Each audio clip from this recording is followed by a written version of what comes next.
할렐루야. 할렐루야. 오늘 이 시간 영원한 생명 샘물이라는 제목으로 하나님의 마음을 전할 때 많은 은혜가 있길 기도합니다. 데이터 플래닛이라는 통계 기관에서요 한 가지 조사를 했습니다. 그 주제는 뭐였냐면 당신은 행복하십니까? 라는 주제였어요. 이걸 가지고 아주 많은 사람들에게 이 통계를 조사를 했는데 내 삶은 행복하다, 내 삶은 만족스럽다라고 했는 사람이 몇 퍼센트였는지 혹시 아십니까? 그 사람은요 불과 3%. 3%의 사람들만이 내 삶은 행복하다, 내 삶은 만족스럽다라고 얘기했고 97%의 사람들이 전부 다 얘기를 했던 것은 내 삶은 불만족스럽다라는 거예요. 마음에 들지가 않는다라는 것이죠. 말이 97%지 어떻습니까? 절대 다수인 거예요. 거의 전부인 겁니다. 거의 모든 사람이 뭐라고 얘기를 하는 겁니까? 내 삶은 만족스럽지가 않다라는 것이죠. 그러니 어떻습니까? 그 만족스럽지 않은 인생을 어떻게 해서든 만족스럽게 채워보려고 하니 사람들이 그렇게 돈에 시달리는 거예요. 물건으로, 사람의 인정으로, 여러 가지 것들로 내 인생을 채워 넣기 시작하는 겁니다. 목적이 무엇이죠? 내가 만족스럽고 행복하게 살기 위해 최선을 다하는 거예요. 근데 그 인간의 최선이 결과가 무엇입니까? 그게 3%인 거예요. 내가 최선을 다해 노력하고 최선을 다해 달려간 그 결과가 3%인 거예요. 3%가 내 인생이 그래도 좀 만족스럽다. 이것이 의미하는 바가 무엇입니까? 사람에게는요 누구에게나 해결될 수 없는 이 갈증이 있더라는 거예요. 인생을 살아가는 가운데 그 갈증을 모두가 느끼면서 살아가고 있더라는 겁니다. 근데 오늘 본문에는 그 모든 인생의 갈증을 해결하시는 예수 그리스도의 말씀이 기록되어 있습니다. 그렇게 부디 바라는 것은 오늘 선포되는 이 말씀을 통해 인생의 해결함을 얻는 은혜가 있길 주님의 이름으로 축복합니다. 그 말씀은 이렇게 시작합니다. 1절의 말씀을 우리가 함께 봤습니다. 예수님께서 제자를 삼고 세례를 베푸시는 것이 요한보다 많다 하는 말을 바리새인들이 들은 줄을 주께서 아신지라. 아멘. 우리가 지난주에 잠깐 나누었던 그 얘기처럼 이제 어떻게 되고 있습니까? 점점 예수님은 흥하여지고 세례 요한은 쇠하여지고 있었어요. 많은 사람들이 이제 예수님께 찾아가서 예수님께 세례를 받기 시작한 겁니다. 실제로는 예수님이 세례를 베푼 적은 없죠. 근데 예수님을 따르는 제자들에게 세례를 받기 시작하는 거예요. 자, 그러자 그 소문이 온 사방에 퍼지기 시작하는데 그 일을 누가 주목했냐 하면 바리새인들이 그 일을 주목했다라는 거예요. 자, 한번 떠올려 보십시오. 세례 요한이 세례를 베풀 때 그래서 온 유대와 예루살렘과 이스라엘에 소문이 퍼지자 이 세례 요한을 주목하며 찾아와서 너는 도대체 누구냐? 라고 외쳤던 자들이 누굽니까? 그들이 바리새인이죠. 근데 이 바리새인들이 이제는 예수님을 주목하기 시작했다라는 거예요. 그래서 예수님은 이 사실을 깨닫고 어떻게 합니까? 그들을 피해서 그 자리를 떠나시는 거죠. 그렇게 갈릴리로 다시 돌아가시는 그 가운데 필히 마주보게 되는 땅이 있었으니 그 땅이 뭐냐 하면 사마리아라는 땅이었습니다. 당시 유대인들은요 이 사마리아를 아주 불경스러운 땅이고 가까이에서는 안 되는 땅이라 생각했기에 만약 내가 가려고 하는 그 길에 사마리아 땅이 있으면 2배의 시간을 걸쳐서라도 그 땅을 이렇게 돌아가는 것이 그들의 삶이었어요. 근데 예수님은 그렇게 하지 않으셨죠. 모든 일을 사랑하시고 모든 일을 품에 안으시는 예수님은요 그 사마리아 땅으로 걸어 들어가시는 겁니다. 그렇게 수가라고 하는 마을에 들어가셨죠. 그러니 그 오랜 여정 가운데 너무 지치고 피곤했던 것 같습니다. 그래서 예수님이 잠깐 우물가에 앉아 있을 때 제자들은요 예수님이 먹을 것 그리고 자신들이 이 먹을 것을 찾기 위해서 마을로 잠시 뛰어 들어가죠. 그렇게 예수님이 홀로 계실 때였습니다. 그리고 바로 그때 한 여인이 그 우물에 물을 기르러 나오는 거예요. 자, 그 시간에 대해서 성경은 뭐라고 얘기하냐면 제6시라 이야기를 하죠. 유대인들의 시간은 우리들과 조금 달라서요 해를 뜰 때부터 시간을 재기 때문에 새벽 6시가 그들에겐 0시라고 보면 됩니다. 6시라고 말하는 것은 우리로 따지면 정확하지는 않지만 정오 정도가 되는 바로 그 시간을 이야기하는 거예요. 햇볕이 가장 높게 일어서 가장 뜨거운 바로 그 시간, 그 시간에 이 여인이 그곳에 나타났다는 거죠. 그렇다는 것은 무엇입니까? 당시 사람들은 모두가 그 시간을 피해 다녔어요. 정오가 되면 햇빛이 뜨거우면 사람들은 집안에서 그 햇빛을 피하며 자기들끼리 이 시간을 보냈었는데, 그 시간에 물을 길러 나왔다는 것은요, 정확한 사정은 알 수 없지만 이 여인이 사람들을 피해서 살고 있는 그런 외롭고도 쓸쓸한 인생을 살고 있었다라는 것을 우리는 이 모습을 통해서 보게 되는 거죠. 그리고 그 마음이요, 이 성경에도 잘 드러나 있습니다. 9절 이 말씀을 우리가 함께 받도록 하겠습니다. 사마리아 여자가 이르되 당신은 유대인으로서 어찌하여 사마리아 여자인 나에게 물을 달라 하니까 하니 이는 유대인이 사마리아인가 상종하지 아니함이로라. 아멘. 그렇습니다. 그 여인이 나오는 모습을 보고 예수님이 물을 한 잔 다오, 분명한 목적이 있으셨겠죠. 그렇게 이야기를 하니 이 여인이 깜짝 놀라는 거예요. 당신은 유대인이면서 왜 나에게 이 물을 달라고 하십니까? 왜냐하면 사마리아 여인의 고백처럼 당시 유대인들은요, 사마리아인들을 인간 취급을 하지 않았기 때문에 너무나 불결하다, 더럽다, 면전에 대다고 그런 이야기를 하는 거예요. 그 중에서도 여인은 더 낮고 천한 취급을 받았어요. 사람 취급도 받지 못했던 게 이 사마리아 여인의 인생이었다는 겁니다. 자, 그럼 한번 보십시오. 사마리아 여인의 인생이 이제 우리가 짧게 들었지만 그려지지 않습니까? 세상 가운데서도 버림을 받고, 태어났을 때부터 부모님에게나 아니면 주변 사람에게 들었을 거예요. 너는 저주받은 인생이라고, 너는 세상에 아무런 쓸모가 없는 인생이라고, 그냥 숨만 쉬다 살다가 죽으면 되는 거라고, 너는 세상 속에서 그 어떤 이로움도 할 수 없는 인생이라고, 그렇게 조롱당하고 손가락질 당하고 버림받아서 쓰러졌던 것이 바로 이 사마리아 여인의 모습인 거죠. 자, 그런 인생에게는 무엇이 있을까요? 마음에 채워지지 않는 갈증이 있는 거예요. 어떤 갈증입니까? 나도 사람들에게 좀 사랑을 받아봤으면 좋겠다. 나도 좀 인정을 받으며 살고 싶다. 나도 남들처럼 좀 평안하게 살고 싶다. 나도 이런 소리 말고 좀 행복한 소리, 좀 마음이 즐거운 소리, 아름답게 주님을 찬양하며 그렇게 좀 살아가고 싶다. 그 갈증이 있지 않았을까요? 이게 사마리아 여인의 마음이었다라는 거예요. 그리고 주님은요, 이 여인의 아프고 상한 마음을 아시고 그 여인을 향해서 이렇게 말씀하시죠. 주님의 말씀이라 생각하며 우리가 14절의 말씀을 봤습니다. 내가 주는 물을 마시는 자는 영원히 목마르지 아니하리니 내가 주는 물은 그 속에서 영생하도록 솟아나는 샘물이 되리라. 할렐루야. 아멘. 그렇습니다. 세상이 주는 물을 마시면요, 먹고도 또 목마른 물이지만 우리 주님이 주시는 영원한 생명샘물은 우리의 갈증을 영원히 없애는 생명샘물이 됨을 믿으시길 바랍니다. 성도님들은 바로 이와 같은 은혜를 누렸으며 오늘도 누리게 될 것임을 믿으시길 바랍니다. 우리가 믿음으로 주님을 받아들이고 믿음으로 주님을 마시기 시작할 때 우리들의 인생의 갈증은 사라지는 거예요. 그렇죠. 우리들에게는요, 늘 이 은혜가 필요합니다. 생명샘물이신 예수님의 은혜가 우리에게 필요한 줄 믿습니다. 왜냐하면 우리들도 어찌 보면 사마리아 여인과 같은 이 갈증에 시달리며 살아가는 인생이기 때문이죠. 한 8년 전이었을 겁니다. 제가 정말 인상 깊게 봤던 유튜브의 영상이 하나 있는데 보신 분도 계실 거예요. 한국에서만 이 800만의 조회수가 있었고 전 세계적으로는요, 이 수십억의 조회수를 올린 이 영상의 주인공은 올리비아 벨라라고 하는 당시의 중학교 1학년 여자아이의 영상이에요.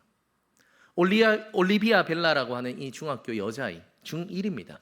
이 여자아이가 학교에서 이 학생들 앞에 나와서 자신이 준비한 내용을 발표하는데 이 내용이 너무 많은 이들의 공감을 얻는 거예요. 그 아이가 어떤 이야기를 했는지 한번 잘 들어보십시오. 제가 읽어드리겠습니다. 우리가 학교에 등교하는 방법은 다들 비슷합니다. 먼저 샤워를 해야 됩니다. 냄새로 놀림을 받기 싫다면 말이죠. 두 번째는 유행에 맞는 옷을 입어야 합니다. 그러면 학교에서 지금보다 덜 놀림을 받게 될 겁니다. 세 번째로 화장을 해야 합니다. 그래야 학교에서 얼굴이라도 좀 들고 다닐 수 있을 겁니다. 그 이후 머리부터 발끝까지 몇 시간씩 치장을 하고 나면 거울에는 전혀 다르게 바뀐, 완전히 바뀐 나의 모습, 다른 애의 모습을 보게 될 겁니다. 하지만 여러분은 결코 만족하지 못할 것입니다. 왜냐하면 원하는 만큼 예쁘지 않을 것이기 때문입니다. 이후에도 벨라는 계속해서 뭐라고 얘기를 하냐면 당신은 평생 만족함을 느끼지 못할 것입니다. 왜 저 사람의 얼굴은 나에게 없을까? 왜 저 사람의 돈은 나에게 없을까? 왜 저 사람에게 있는 것은 나에게 없을까? 끊임없이 자신을 몰아붙이다 보면 결국 한 가지 질문에 도달하게 되는데 그 질문이 뭐냐면 왜 나는 이렇게 부족한가? 라는 질문에 도달하게 될 것입니다. 사랑하는 성도님, 이 고백은요 인생의 세월 풍파를 다 경험한 50대, 60대, 70대의 고백이 아니에요. 이제 겨우 중학교 1학년생, 그 1학년생이 고백하는 것이 바로 이 고백이죠. 그 여자아이가 고백하는 것이 무엇입니까? 한 문장으로 말하면 인생은 갈증 그 자체라는 것, 채워지지 않는 갈증 그 자체라는 겁니다. 아무리 많은 시간을 쏟아붓고 아무리 많은 것들을 투자하고 아무리 많은 노력을 하더라도 결코 만족할 수 없는 것이 인생이다. 그러니 어떻습니까? 이 올리비아 벨라의 이 고백에 전 세계가 공감하기 시작하는 거예요. 대한민국의 정말 많은 아이들도 이 이야기에 공감을 하고 어른들도 공감을 하는 겁니다. 왜냐하면요 우리들도 동일한 갈증을 느끼고 있기 때문이죠. 대한민국 청소년들의 삶을 한번 보십시오. 어떻습니까? 이 갈증 그대로인 거예요. 이들이 일평생 원하는 건 단 한 가지가 무엇이죠? 부모님에 대한 인정이에요. 야, 내 아들이 최고다, 내 딸이 최고다, 그 정도면 충분하다, 괜찮다, 너는 충분히 사랑받는 아이다 라는 말을 듣고 싶은데 그게 아이들의 꿈인데 그게 이루어지지가 않는 거예요. 왜 그렇습니까? 공부를 정말 열심히 하는데 불변의 진리 중 하나는 언제나 반에서 1등은 몇 명이에요? 한 명밖에 없다는 거예요. 그 한 명이 내가 되고 싶은데 나머지 30명, 40명은 1등이 될 수가 없어요. 마음이 무너지는 거죠. 모두가 운동을 잘할 수 없습니다. 부모님이 원하니 최선을 다해서 하는데 안 되는 거예요. 전교 100등 안에만 들어봐라. 노력을 했는데 100등 안에 드니 이제 50등 안에 들라고 합니다. 열심히 노력해서 50등 안에 드니 너는 영어가 부족해 라고 얘기를 하는 거예요. 그래서 이제 영어도 열심히 달리니까 사람이 공부만 하면 되겠냐고, 체력을 위해서 운동도 하라고 얘기를 하는 거예요. 어떻게 되는 겁니까? 애들은 결코 채워지지 않는 갈증으로 뛰어다니고 있는 거예요. 어른들은 어떻습니까? 이대로 자라난 어른들, 우리 성도님들의 삶은 어떻습니까? 성도님들은 만족하며 채워지며 살아가고 있습니까? 아니죠. 늘 남들의 압박으로 인해, 환경의 압박으로 인해, 내 마음속에 있는 또 다른 뭔가로 인해서 우리는 늘 시달리고 있지 않습니까? 돈은 벌면 벌수록 더 벌고 싶고, 내가 지금 건강은 하고 있는 것 같은데 언제 무너질지 몰라 또 걱정이 되고, 사랑도 받으면 받을수록 더 많이 사랑을 받고 싶고, 결코 만족할 수 없는 그 인생으로 향해 우리는 계속 내달리는 거예요. 갈증이 채워지지가 않는 거죠. 우리는 최선을 다해서 그렇게 달려가지만요, 제가 다시 한번 말씀드리지만 이 갈증은 채워지지가 않는 겁니다. 그렇게 우리는 질문을 던져봐야 되는 거예요. 왜 이 갈증은 해소될 수 없는 것일까? 왜 우리는 일평생 이 갈증을 느끼며 살아가야 되는가? 그런데 그 이유는 아주 간단하죠. 그것은 우리가 문제의 원인을 잘못 파악했기 때문입니다. 자, 예를 한번 들어볼까요? 아시는 분은 아실 텐데 제가 정말 좋아하는 음식이 있습니다. 정말 자다가도 이 음식 얘기하면 벌떡 일어나는 음식인데 그게 바로 뭐냐면 초밥이에요. 제가 한창 잘 먹을 때는 150개, 200개씩도 먹었습니다. 초밥을. 다 아실 줄 알았는데 또 놀라시는 분이 계신 거 보니 여전히 모르시는 분이 있네요. 정말 좋아해요. 1년 365일 먹으라 해도 저는 먹을 수 있습니다. 삼시세끼를 먹으라 해도 먹을 수 있죠. 그런데 이렇게 좋아하는 음식도 제가 딱 먹기 싫어지는 순간이 있어요. 언제일까요? 그것은 어마어마한 갈증을 느낄 때. 한번 생각해 보십시오. 지금 이제 벌써 날씨가 좀 더워지고 있죠. 오늘도 25도까지 올라간답니다. 열심히 일하신 분들은 오늘 아침에 교회에서 만나니까 벌써 땀을 흘리면서 날이 많이 더워졌다고 해요. 4월인데 이 정도면 이제 올 8월은 이제 우린 죽었다고 봐야 되는 거죠. 그렇죠? 8월에 태양볕에서 일을 해보신 분들은 알 겁니다. 한 10분만 일을 해도 온몸에서 땀이 주룩주룩 흘러요. 근데 그때 한 2시간씩, 3시간씩 물 한 모금 마시지 않고 운동을 하거나 일을 했다고 한번 생각해 보십시오. 자, 그때 누군가 저에게 초밥을 준다면 제가 기뻐할까요? 아니면은 화를 낼까요? 당연히 화를 내겠죠. 제가 그때 원하는 건 초밥이 아니죠. 제가 그때 유일하게 원하는 건 무엇입니까? 물이에요. 맞아요. 아무것도 필요 없어요. 아이스크림도 필요 없어요. 아이스크림 먹고 나면 더 목이 마르기 때문에 다른 거 다 필요 없습니다. 오직 물. 제가 아무리 초밥을 좋아한다 해도요, 그때 초밥으로 먹어서 이 갈증이 해소가 되지 않기 때문에 오직 물인 겁니다. 우리들의 인생도 동일한 거예요. 우리들의 인생의 문제가 무엇입니까? 원인을 정확히 알아야지 이 갈증을 해결할 수 있는데, 원인을 모른 채 모든 사람들이 돈만 있으면 해결될 거야, 사람의 사랑만 있으면 해결될 거야, 내 꿈을 이루기만 하면 해결될 거야, 내 사업을 번창시키기만 하면 될 거야 라고 생각하니 아무리 인생을 내달려도 이 갈증이 해소가 안 되는 거예요. 해소가 안 되는 겁니다. 자, 그렇게 우리는 한 번쯤 질문해 봐야 되는 겁니다. 도대체 우리는 무엇을 잃어버렸던가? 우리가 근원적으로 느끼는 이 갈증의 원인은 무엇일까? 창세기에 그 내용이 잘 기록되어 있습니다. 창세기를 보면요, 하나님께서 천지를 창조하시죠. 혼돈 가운데 모든 천지 만물을 창조하신 후 여섯째 날 사람을 창조하시고 일곱째 날 안식을 하십니다. 그리고 사람에게 모든 만물을 다스리라 말씀하시죠. 자, 그리고 나서 아주 여러분들의 생각보다 많은 시간이 지납니다. 인류가 타락하기 이전에 꽤나 많은 시간이 지나요. 그때 동안 하나님은 무엇을 하셨을까요? 성경을 보면 몇 가지 유추할 수 있는 게, 하나님은요, 그 에덴 동산을 거니셨다라는 거예요. 바람이 부는 날, 시원한 날, 석양을 보며 아름다운 그 동산을 거닐었다는 거예요. 때로는 아담과 하와의 손을 잡고 함께 거닐기도 하셨다라는 겁니다. 저도 때로는 이 사역하기 전에는요, 아내와 함께 여유가 있을 때는 산으로, 강변으로 함께 걸어갈 때가 있었어요. 그러면 선선하게 그 불어오는 바람이 정말 좋지 않습니까? 요 며칠 전에 앞산에 잠깐 올라갈 일이 있었는데, 그 앞산에만 올라가도 요즘 날씨가 너무 좋아서 가슴이 뻥 뚫리는 것 같이 너무 좋더라고요. 대구 앞산만 해도 그래 좋은데 에덴 동산은 얼마나 좋았겠어요. 거기서 하나님과 함께하면 걸어가는 그 시간이 너무 행복했겠죠. 그런데 그때 이 뱀의 모양으로 하고 온 마귀로 인해서 우리와 하나님과의 관계가 단절되기 시작하는 겁니다. 이 선악과를 먹음으로 인해서 하나님과의 모든 관계가 단절되기 시작하는 거예요. 그걸 먹음으로 인해서 에덴 동산에서 쫓겨난 것은요, 표면적인 징계였습니다. 실질적으로 우리가 그 죄로 인해서 잃어버리게 된 것은 무엇입니까? 하나님을 눈으로 보고 손으로 만지고 음성을 들으며 날마다 주님과 함께하는 그 아름다운 교제를 잃어버리게 된 것이죠. 자, 그러니 어떻습니까? 죄로 인해 영원한 생명이시며 사랑과 기쁨 그 자체인 하나님과 단절되기 시작하니 사람에게는 그때부터 해결되지 않는 갈증이 생겨나는 거예요.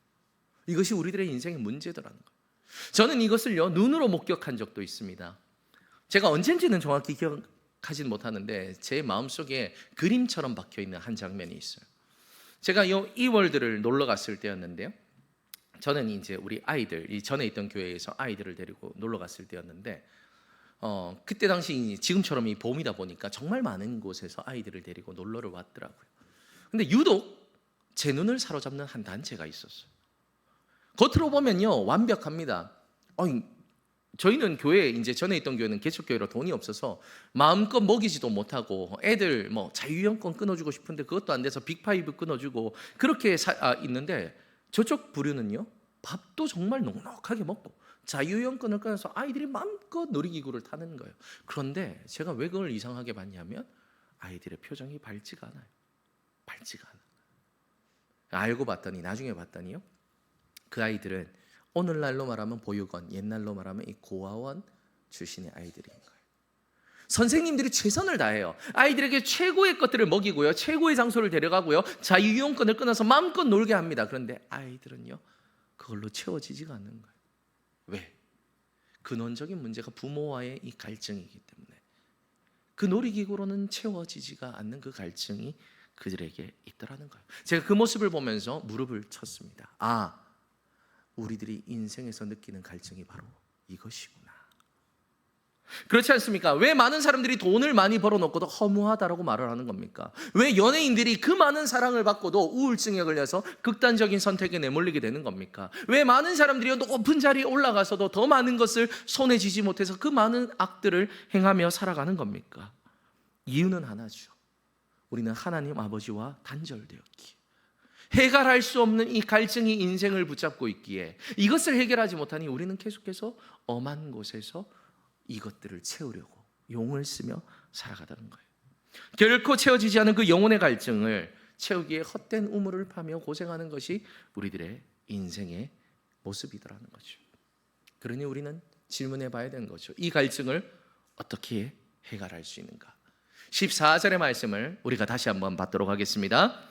내가 주는 물을 마시는 자는 영원히 목마르지 아니하리니 내가 주는 물은 그 속에서 영생하도록 솟아나는 샘물이 되리라. 아멘. 할렐루야. 그렇습니다. 예수님이 지금 자신을 무엇이라 소개합니까? 영원한 생명샘물. 예수님을 그렇게 만나고 그분의 말씀을 마시고 그분의 복음을 맞이한 자들은 인생의 갈증이 해결됨을 믿으시길 바랍니다. 제가 이와 같은 은혜를 누렸던 한 형제의 고백을 들었어요. 이 형제가 일평생을 살아가는데 죄로 인해서 방황하며 갈증을 경험하며 살아가는 거예요. 그러다 보니 이 죄에 휩싸여서요, 이 형제는요 안 해본 일이 없다는 거예요. 나쁜 약에도 손을 대보기도 하고 나쁜 그릇과 어울리기도 하고, 그리고 그 형제가 마지막에 머물렀던 곳이 무엇이었냐면 참 안타깝게도 이 동성애라는 죄였다고 하는 거예요. 거기서 자신의 인생의 갈증을 채워보고자 최선을 다했는데 동성애에서 아무리 하려고 해도 채워지지가 않죠. 근데 어느 날 하나님의 은혜 가운데 그리고 하나님의 손 가운데 한 사람의 전도를 받고 이 사람이 예배에 참석하게 됩니다. 그리고 목사님의 설교를 듣고 예배를 드리는 가운데 뭔가 내 심령 가운데서 알 수 없는 뜨거움이 일어나는 것을 느끼게 돼요. 그래서 그날 저녁 기독교 행진을 하는데 내가 한번 그것에 참여해 봐야겠다, 그 갈망을 느끼게 되고, 이분이 그날 밤 그 행진을 참여하며 하루 종일 밤을 새며 기도하고 찬양하는 시간을 가집니다. 그리고 나서 다음 날이 되었는데 이 청년이 뭔가 자신이 달라졌다는 걸 깨닫게 되는 거예요. 그래서 기뻐 뛰며 목사님에게 달려와서 이렇게 얘기를 합니다. 목사님, 제가 어제까지는 형제를 사랑했는데 오늘은 자매가 사랑스럽습니다. 할렐루야. 영적인 문제임을 기억하시길 바랍니다. 우리들의 인간이 가지고 있는 모든 문제는 우리들의 영혼이 회복되는 순간 모든 갈증은 사라지고 해결되는 문제임을 믿으시길 바랍니다. 인생 가운데 이 형제가 고백하는 게 무엇입니까? 갈증밖에 없었다라는 거예요. 나쁜 약에 손도 대보고 나쁜 짓도 해보고 동성애도 해보고 별의별 짓을 다 했는데 내 인생은 채워지지 않았는데 누굴 만나니까? 예수님을 만나니까 할렐루야, 인생이 채워지더라는 거예요. 참 안타까운 것은 무엇입니까? 우리가 이 모든 것에 아멘이라 응답했음에도 불구하고 예수님이 영원 생명샘물이라는 걸 알매도 불구하고요, 많은 그리스도인들이 여전히 예수님을 갈망하지 않는다라는 거예요. 그러니 어떻습니까? 인생 가운데 힘들게 살아가는 거예요. 왜? 그리스도인들도 똑같이 갈증을 느끼거든요. 그렇지 않나요? 월요일부터 토요일까지 삶을 한번 기억해 보십시오. 우리도 늘 우리 안에 있는 갈망이 있음을 느낍니다. 돈에 대한 갈망, 사람에 대한 갈망, 성공에 대한 갈망, 자기 성취에 대한 갈망, 우리는 그 갈증을 느끼며 살아가요. 그런데 그리스도인들조차 그 갈증을 가지고 주님 앞에 나오는 자들이 거의 없더라는 거예요.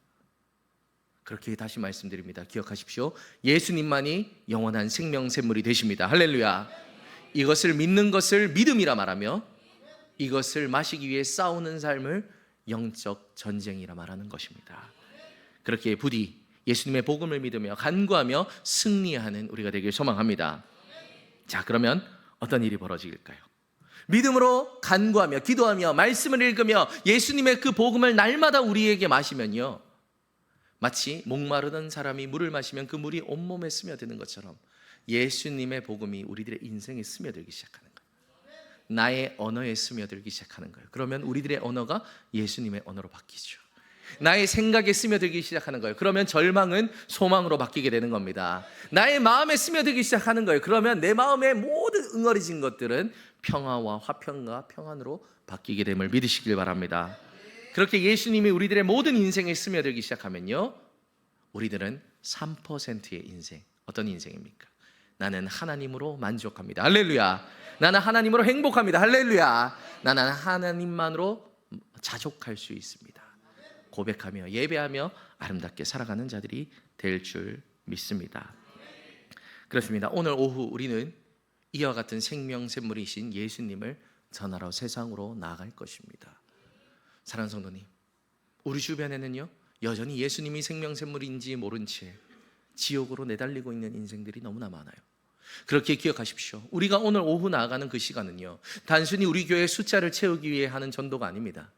그 시간은 정말 죽어가는 그들을 향해 긍휼한 마음을 품고 예수님의 사랑으로 그들이 살아나길 소망하며 기도하며 손을 뻗는 예수님의 손과 발이 되어야 될 줄 믿습니다. 우리가 그와 같이 기도하며 나아간다면 분명히 그 자리에서 역사가 일어날 것입니다. 그렇게 우리가 해야 되는 것은 무엇입니까?